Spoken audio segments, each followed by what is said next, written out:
பழம்பெரும் பாடகி ஜானகி மறைவுக்கு நடிகர்கள் ரஜினிகாந்த், கமல்ஹாசன் ஆகியோர் கண்ணீரோடு இரங்கல் தெரிவிச்சிருக்கிறாங்க. இந்தியாவின் தலைசிறந்த பின்னணி பாடகியான ஜானகி வயது மூப்பு காரணமாக இன்று காலமானதா அவரது உறவினர்கள் தெரிவிச்சிருக்கிறாங்க.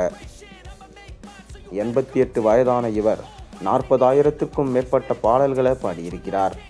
தனது காந்த குரலால் ரசிகர்களை வெகுவாக கவர்ந்திருக்கிறார். ஆந்திராவின் குண்டூர் மாவட்டத்தில் பல்லப்பட்லா என்ற ஊரில் ராமமூர்த்தி சத்யாவதி தம்பதிக்கு 23 ஏப்ரல் 1938 பிறந்த ஜானகி சிறு வயதிலே பாடத் தொடங்கிட்டார். நாதசுர மேதை பைட்டிசாமி என்பவரிடம் முறையாக இசை பயிற்சியை பெற்றார். சென்னைக்கு இடம்பெயர்ந்த ஜானகி ஏவிஎம் ஸ்டுடியோவில் இணைந்து திரைப்படத்துறையில் நுழைந்தார். 1957 ஆண்டு வெளிவந்த விதியின் விளையாட்டு என்ற படத்தில் இடம்பெற்ற பெண் என் ஆசை பாழானது ஏனோ என்ற பாடல் இவரது முதல் பாடலாகும். இதைத் தொடர்ந்து பல படங்களில் பாடும் வாய்ப்பு கிட்டியது.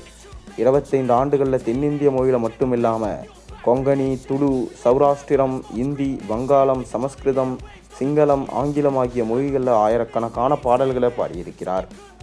4 முறை தேசிய விருதுகளை பெற்ற இவர் கடந்த சில ஆண்டுகளாக பொது நிகழ்ச்சியில் கலந்து கொள்ளாமல் இருந்தார். இந்த நிலையில் இன்று வயது மூப்பு காரணமாக ஜானகி உயிரிழந்தார். அவரது மறைவு ரசிகர்கள் மற்றும் திரைத்துறையினருக்கிடையே சோகத்தை ஏற்படுத்தியிருக்கிறது. அவரது மறைவுக்கு திரைத்துறையினர் மற்றும் அரசியல் தலைவர்கள் தங்கள் இரங்கல்களை தெரிவித்து வராங்க. அந்த வகையில் தமிழ் சினிமாவின் முன்னணி நட்சத்திரங்களான ரஜினிகாந்த் மற்றும் கமல்ஹாசன் இரங்கலை தெரிவிச்சிருக்கிறாங்க. அதைத் தொடர்ந்து தற்போது ரஜினிகாந்த் கர்நாடகம் விரைந்திருக்கிறார். தனது சொந்த ஊரான கர்நாடகத்தில் ஜானகி அவர்களின் உடல் நல்லடக்கம் செய்யப்படும் எனவும் அதற்கான முழு அரசு மரியாதைகளுடன் அவருக்கு நல்லடக்கம் செய்ய ஏற்பாடு செய்யப்பட்டிருக்கிறது. இதனால் ரஜினிகாந்த் அவர்கள் நேரில் சென்று அவருக்கு கண்ணீர் மல்க அஞ்சலி செலுத்துவார் என எதிர்பார்க்கப்படுகிறது. மேலும் ரஜினி படத்தில் பல பாடல்களை பாடியிருக்கிறார் ஜானகி.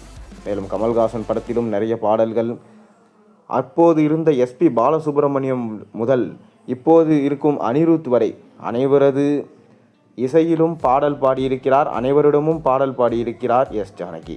அவரின் மனைவி திரைத்துறையில் மிக பெரும் சோகத்தை ஏற்படுத்தியுள்ளது. மேலும் ரஜினிகாந்த் அவர்கள் தற்போது நேரில் சென்று அஞ்சலி செலுத்திவிட்டு செய்தியாளர்களை சந்தித்து தனது இரங்கலை தெரிவிப்பார் என்று எதிர்பார்க்கப்படுகிறது.